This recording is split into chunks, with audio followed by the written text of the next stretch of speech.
香港女仔就係我唔使你養得起我，只要我唔使養你就得啦。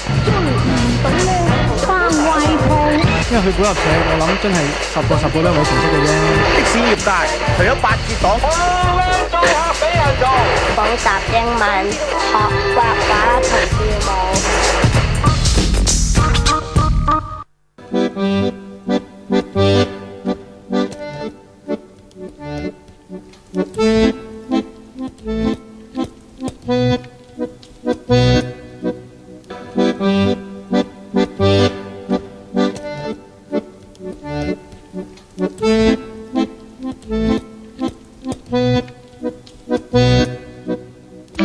今日香港故事嘅題目係補習文化。講起補習，喺50、60年代經濟唔係咁好呢，好多學生想揾外快呢都會同人哋補習嘅。大學同中學補，中學同小學補，呢啲小規模補習仲未可以成為氣候。到咗70年代初，補習學校興起，唔講唔知，原來係由一間夜校開始嘅噃。大約喺1972年，當時有一間呢就叫做聖雷斯預科夜校。當時最出名嘅咧就係一個叫做 C.C. Lee 嘅老師，佢咧就係可以話咧係所有補習社嘅始祖嚟㗎啦。當時喺聖類斯嘅時候咧，就係西營盤第3街嗰度咧，咁一班咧我記得咧都有100幾十人一班㗎，啊好鼎盛。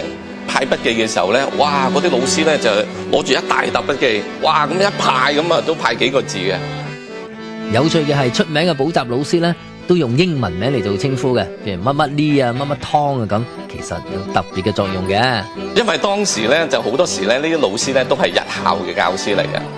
咁因為咧根據呢個條例咧，日校教師咧就係唔俾兼職㗎嘛。咁但係佢嗰個即係生活有啲困難啦，係咪？咁啊佢唔兼職，佢又即係可能即係維持唔到個家庭啊。咁所以咧佢咧就諗啲辦法咧，不如話我咧就譬如舉個例啊，我叫啊 P Hill 咁樣舉個例啊，嗰個學校個校長咪唔知道咯，咁啊比較低調啲。90年開始咧，補習社就越嚟越企業化啦，真係令到成個補習社咧就係脫胎換骨。個 paragraph 咧唔可以太長，又唔可以太短。我哋上一代咧就係即係比較係死板啲啦，教書就係教書，教一啲咧就係課本咧要考嗰啲實質嘅知識。新一代嗰啲補習天王咧，除咗教書之外咧，佢仲好着重個形狀包裝啊，咁啊，我覺得好似做棟篤笑一樣。好啦，首先介紹今日嘅2位嘉賓，中學通識科科主任呂宇峻。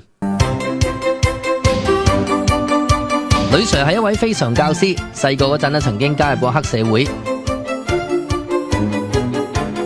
第一次中學會考0分，後來由谷底回升，今年仲攞咗10大傑出青年嘅榮譽添。貨物出門，恕不退換。有冇？有冇？有喎。你估有冇得換啊？有。你咁叻嘅你哋？我係一個教師。就唔係教書先生，個分別就係我會教埋佢哋做人，教埋佢哋點樣去諗嘢，去分析。補習社淨係提供一條路，就係攞 A， 攞完 A 就去大學，可能一路咁樣升上去。咁有好多人攞唔到 A 噶嘛，咁就算係面對失敗，我哋都要教啩。呂 Sir 咧就選擇以過來人嘅身份咧嚟幫而家嘅學生嘅。咁至於另外一位嘉賓呢，就係補習界嘅代表，一間大型補習社嘅校長俊亮。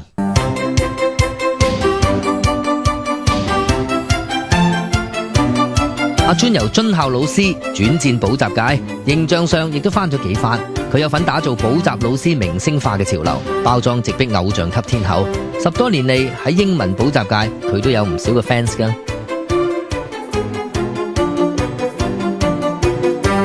行內人話：我哋其實咧係做緊一個 show 㗎，咁所以要聲色藝全咯。今次叫我哋寫全寫，下次可能叫我哋寫簡寫，唔知㗎，留意呢啲 instruction 啦。